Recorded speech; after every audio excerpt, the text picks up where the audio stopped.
Hi! Hello! నమస్తే. Welcome to BRK health. ఇవాళ మన స్టూడియోలోకి డాక్టర్ దేవిక కొసానా గారైతే మన ముందు ఉన్నారు. వారి మాటల్లోనే ఏడీహెచ్‌డీ అంటే అసలు ఏంటి? ఆ సమస్య ఎందుకొస్తుంది? వాటి వల్ల సొల్యూషన్స్ ఏమన్నా ఉన్నాయా? ఆవిడ మాటల్లోనే మనం అడిగి తెలుసుకుందాం. నమస్తే మేడం. నమస్తే అండి. ఇప్పుడు మనం చాలా వరకు వింటున్నది ఒక వ్యాధి గురించయితే చాలా వరకు బయట అవ్వచ్చు. చాలామంది వింటున్నారు. ఏడీహెచ్‌డీ అంటే అసలు ఏంటి? ఎలా సంభవిస్తుంది? వెరీ గుడ్ అండి. హ్మ్. ఏడీహెచ్‌డీ అంటే attention deficit hyper activity disorder అండి. ఓకే. దీంట్లో 2 పార్ట్స్, అటెన్షన్ తక్కువ ఉండడం, హైపర్ యాక్టివ్‌గా ఉండడం. 2 ఓకే. కాంపోనెంట్స్ అండి. సో, అటెన్షన్ డెఫిసిట్ అంటే పిల్లల్లో ఫర్ ఎగ్జాంపుల్ టీచర్స్ చెప్తుంటే వినకపోవడం, హ్మ్. తొందరగా డిస్ట్రాక్ట్ అయిపోవడం. ఫర్ ఎగ్జాంపుల్ పక్కన రూమ్‌లో ఒక చిన్న శబ్దం రాంగానే ఇక్కడ బుక్స్ పడేసి అక్కడ వెళ్ళిపోవడం. నెక్స్ట్ క్లాస్‌లో గూడా ఇట్లా కాన్సంట్రేట్ చేయకుండా ఇటు అటు దిక్కులు చూడడం, నోట్స్ మొత్తం రాయలేకపోవడం అలా. అంటే స్కూల్‌లో ఫర్ ఎగ్జాంపుల్ పెన్సిల్స్, బుక్స్ మర్చిపోయి వస్తారు. కొందరు పిల్లలు అవును. కామన్‌గా ఏదో ఒక్కరోజు ఇయర్‌లో అంటే ఇట్స్ డిఫరెంట్ హ్మ్. అండి. బట్ చాలా కామన్‌గా అవుతుంది. తెలిసిన క్వెషన్స్ కూడా తప్పులు రాసొస్తారు. బికాస్ వాళ్ళు కాన్సంట్రేట్ ఓకే. చేయలేకపోతున్నారు. అలాంటి. ఇది కొన్ని లక్షణాలు of inattention. At the same time అన్ని వస్తువులు కూడా ఇక్కడ, అక్కడ పడేసుకోవడం. కొందరు పిల్లలది ఉంటది కదా! రూమ్ ఎంటర్ కాంగానే బుక్స్, బట్టలన్నీ మ లైక్ ప్రాపర్‌గా ఆర్గనైజ్ అవును. చేసుకోలేకపోవడం. అవి కొన్ని లక్షణాలు ఆఫ్ ఇన్‌అటెన్షన్ అండి. తర్వాత హైపర్ యాక్టివిటీ అంటే ఎక్కువ అంటే పేరులోనే ఉంది హైపర్ యాక్టివిటీ, హ్మ్. ఇంపల్సివిటీ అని. సో, ఒక చోట కుదురుగా కూర్చోలేకపోవడం. అవును. ఓకే. అవును. కాన్స్టెంట్‌గా ఇటు అటు కదులుతుంటారు. చేతులు, కాళ్ళు హ్మ్. ఆడిస్తుంటారు. ఆర్ క్లాస్‌లో గూడా ఫర్ ఎగ్జాంపుల్ కొంతమంది పిల్లలు క్లాస్ మధ్యలో నిల్చొని ఇటు అటు తిరుగుతుంటారు. హ్మ్. సో, పేరెంట్స్‌కి టీచర్స్ ఫస్ట్ అదే చెప్తారు. అసలు ఒక చోట కుదురుగా కూర్చోరండి మీ పిల్లవాడు అని ఆర్ మీ పాప అని. సో, హ్మ్.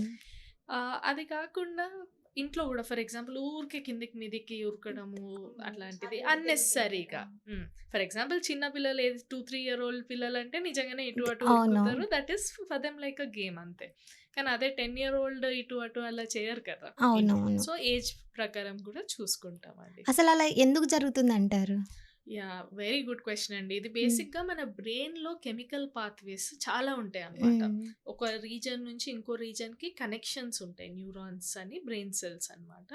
అవి కొంచెం డిస్టర్బెన్సెస్ ఉన్నా, ప్లస్ బ్రెయిన్‌లో కెమికల్స్ కూడా చాలా ఉంటాయండి మనకి. హ్మ్. సో, డోపమైన్ లెవెల్స్ అవి ఇంబాలెన్సెస్ ఉన్న సెరోటోనిన్ అలాంటి చాలా రీజన్స్ ఉంటాయి. అంటే ఇన్ హ్మ్. డెప్త్ మాకు అంటే ఏ రీజన్స్‌లో బ్రెయిన్‌లో ఏ యాక్టివిటీ ఉంటుంది అలా చాలా ఉంటాయి. సో, దీనివల్ల మనకి ఏడీహెచ్‌డీ ఉంటుంది. ప్లస్ చాలా రిస్క్ ఫ్యాక్టర్స్ కూడా. హ్మ్. అంటే genetic component like for example పేరెంట్స్‌కుందనుకోండి. ఓకే. పిల్లలకొచ్చే రిస్క్ చాలా ఎక్కువుంటుంది అలా. దీన్ని ఎలా నివారించుకోవచ్చు? నివారణ అనేది అంటే కంప్లీట్‌గా ప్రివెంట్ చేయలేమండి. కాకపోతే అట్‌లీస్ట్ ఫర్ ఎగ్జాంపుల్ కాన్సంట్రేషన్ పెంచుకోవడానికి హ్మ్. మనం అటెన్షన్ ఎన్హాన్సింగ్ ఎక్సర్‌సైజెస్ అని ఉంటాయి. అవి కొన్ని చేయొచ్చు. ప్లస్ ఆల్రెడీ ఏడీహెచ్‌డీ ఉన్నాక దాన్ని ట్రీట్మెంట్ చేయొచ్చు. కానీ ఇప్పుడు ఫర్ హ్మ్. ఎగ్జాంపుల్ జెనెటిక్ ఫ్యాక్టర్స్ మనం ఏం చేయలేం కదండీ. ఓకే. సో, అలా మన చేతిలో ఉన్నాయి కొన్ని చేంజెస్ తీసుకురావచ్చు. హ్మ్. లైక్ ఫర్ ఎగ్జాంపుల్ ఎన్వైర్న్‌మెంట్‌లో అంటే చుట్టుపక్కనే డిస్ట్రాక్షన్స్ ఎక్కువుండకుండా, హ్మ్. పక్కన నాయిస్, పాటలు అవి ఇవి మనుషులు మాట్లాడడం అలాంటివి కొన్ని తగ్గించుకొని కొంచెం కామర్ ప్లేస్‌లో మనం వర్క్ చేసుకోవడం, చదువుకోవడం అలాంటివి చేయొచ్చు. అలాగే ఇది పెద్దవాళ్ళలో కూడా ఉంటుందంటారా? అవునండి. డెఫినెట్‌గా. ఇప్పుడు అడల్ట్ ఏడీహెచ్‌డీ అనేది చాలా కామన్. ఇప్పుడు మా హాస్పిటల్‌లో చూస్తుంటాం కదా! చాలా హ్మ్. మంది వస్తారనమాట. డాక్టర్ నాకు ఏడీహెచ్‌డీ ఉందనుకుంటాను అని. హ్మ్. చాలా మంది అడల్ట్స్ వస్తున్నారు. ఓకే. అండ్ ఇట్ ఈస్ కాకపోతే ఆ బేసిస్ అనేది యాక్చువల్లీ చిన్నప్పటి నుంచి ఉంటుంది. హ్మ్. ప్రాబబ్లీ ఆ టైంలో మిస్ అయ్యి ఉండొచ్చు డయాగ్నోసిస్. ఓకే. అది కంటిన్యూ అయ్యి అడల్ట్ ఏడీహెచ్‌డీ లెక్క ఉంది. మరి ట్రీట్మెంట్ అనేది ఒక ప్రాపర్‌గా సెషన్స్ ఉంటాయా? లేదంటే దీనికసలు ట్రీట్మెంట్ లేదంటారా? అయ్యో! ట్రీట్‌మెంట్ చాలా మంచి ఆప్షన్స్ ఉన్నాయండి. Okay. Like we have excellent medicines ఏడీహెచ్‌డీకైతే. ఓకే. హ్మ్. ప్రాపర్‌గా తీసుకున్న వాళ్ళకసలు మనం రొటీన్‌గా అందరం ఎంత కాన్సంట్రేట్ చేయగలుగుతాం, ఎంత కుదురుగా కూర్చోగలుగుతాం అన్నీ మనం వాళ్ళకి పాసిబుల్ అవుతుంది. హ్మ్. ఓకే. So, okay. దీనికి ట్రీట్మెంట్ ఈస్ లైక్ మంచి రిజల్ట్స్ ఓకే. వచ్చేటిదండి.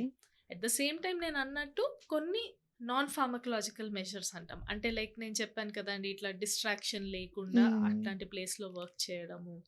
ఆర్ ఇంకొన్ని థింగ్స్ కొంచెం నేను వర్క్ చేస్తా, మళ్ళీ కొంచెం బ్రేక్ తీసుకుంటా. ఓకే. అలా చేస్తే గూడా కాన్సంట్రేషన్ అనేది హ్మ్. కొంచెం ఇంప్రూవ్ అవుతుంది. ఓకే. ఇంకొకటి మనకి అన్నిటికంటే కాన్సంట్రేషన్ ప్రాబ్లమ్ ఏది ఫోన్. ఫోన్. సో, ఆ ఫోన్ అక్కడ పక్కన పెట్టేసేయండి. నోటిఫికేషన్స్ ఆఫ్ చేసి పెడితే మనకి కాన్సంట్రేషన్ ఆటోమేటిక్‌గా పెరుగుతుంది. ఓకే. సో, స్మాల్ చేంజెస్ అండి. హ్మ్. అండ్ మల్టీ టాస్కింగ్ చేస్తే గూడా అంటే ఏదో మనం 10 పనులు చేస్తున్నాం అనుకుంటాం గానీ ఏది సరిగ్గా చేయం అలా చేస్తే. అవును. ఇన్‌స్టెడ్ చేసే ఒక్క పని కాన్సంట్రేట్ చేస్తూ మంచిగా చేస్తే దట్ ఈస్ ది బెస్ట్ అండి. ఓకే. అలాగే ఇప్పుడు చిన్న పిల్లలనైతే మనం పెద్దవాళ్ళైతే మనల్ని మనం గైడ్ చేసుకున్నాం. చిన్న పిల్లలనొచ్చేసి పేరెంట్సే గైడ్ చేయాలి.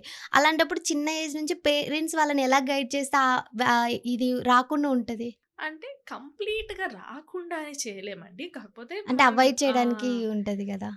కంప్లీట్‌గా నివారణ అనేది అంత హ్మ్. ఆహ్, 100% కాకపోవచ్చండి. బట్ అట్‌లీస్ట్ ఈ కొన్ని స్టెప్స్ తీసుకొని అటెన్షన్ ఇంప్రూవ్ ఓకే. చేయగలుగుతాం. కానీ ఇప్పుడు మనం ఫస్ట్ స్టార్టింగ్‌లో డిస్కస్ చేసాం గదా! హ్మ్. ఇలాంటి లక్షణాలుంటాయని. అలాంటివి గమనిస్తే బ్రింగ్ ద చైల్డ్ మా సైకియాట్రిస్ట్ దగ్గర తీసుకొస్తే హ్మ్. దాని ట్రీట్మెంట్ తొందర స్టార్ట్ చేస్తే చాలా మంచి రెస్పాన్స్ ఉంటుందండి. ఓకే. పిల్లల స్టడీ హ్మ్. గానీ, వాళ్ళ డెవలప్‌మెంట్ గూడా. ఇప్పుడు ఫర్ హ్మ్. ఎగ్జాంపుల్ వాళ్ళకి కాన్సంట్రేట్ చేయలేకపోతుర్రు, హోంవర్క్ చేసుకోవట్లేదంటే హ్మ్. టీచర్స్ తిడతారు, కొడతారు. అవును. సో, క్లాస్‌లో గూడా ఇప్పుడు ఫర్ ఎగ్జాంపుల్ ఫ్రెండ్స్ తోటి రిలేషన్ ప్రాబ్లమ్స్ ఒస్తాయి. హ్మ్. పిల్లలు గూడా బుల్లీ చేస్తుంటారు, టీజ్ చేస్తారు. అవును. సో, అలా వాళ్ళ లైఫ్ ఓన్లీ ఏదో స్టడీస్ ఎఫెక్ట్ అయితే అని గాదు. వాళ్ళ ఓవరాల్ డెవలప్‌మెంట్ కూడా ఎఫెక్ట్ అవుతుందండి. హ్మ్. అందుకే కొంచెం డౌట్ ఉన్నా తీసుకురండి. ఓకే. అవసరం ఉన్నంత ట్రీట్మెంట్ చేస్తాం అంతే కదా! సో, ఇనీషియల్‌గా తొందర తీసుకొస్తే బెస్ట్ రిజల్ట్స్ ఉంటాయి. ఓకే. అంటే అది స్టార్టింగ్ స్టేజ్‌లోనే చాలా మంది గుర్తించలేం కదా! ఇదే దాని కొన్ని లక్షణాలు మనకిప్పుడు డిస్కస్ చేసే హ్మ్. వాళ్ళకి ఐడియా ఉందనుకోండి. Hmm. Then they can bring it. So, ఈ అవగాహన అనేది చాలా పెంచాల్సొస్తది మన అది ఎలా సమాజంలో. చేయొచ్చు? అంటే చాలా మందికి తెలీదు ఫస్ట్. అంటే ఓకే. ఇది మాకుంది కదా! అని వాళ్ళలో వాళ్ళే మదన పడిపోతుంటారు గదా! వాళ్ళకి ఎలాంటి ట్రీట్మెంట్ అంటే అసలు దీని గురించి దీనికొక ట్రీట్మెంట్ ఉంటదని కూడా కొంతమందికి తెలీదు. హ్మ్. ఇలా మనం ఇప్పుడు ఈ డిస్కషన్ హ్మ్. చూసినోళ్ళకి కొంచెం ఐడియా వస్తుంది. So, okay. ఇలా అవగాహన పెంచాల్సిన అవసరం చాలా ఎక్కువుందండి. Okay. Thank you so much ma'am. Thank you. Welcome అండి.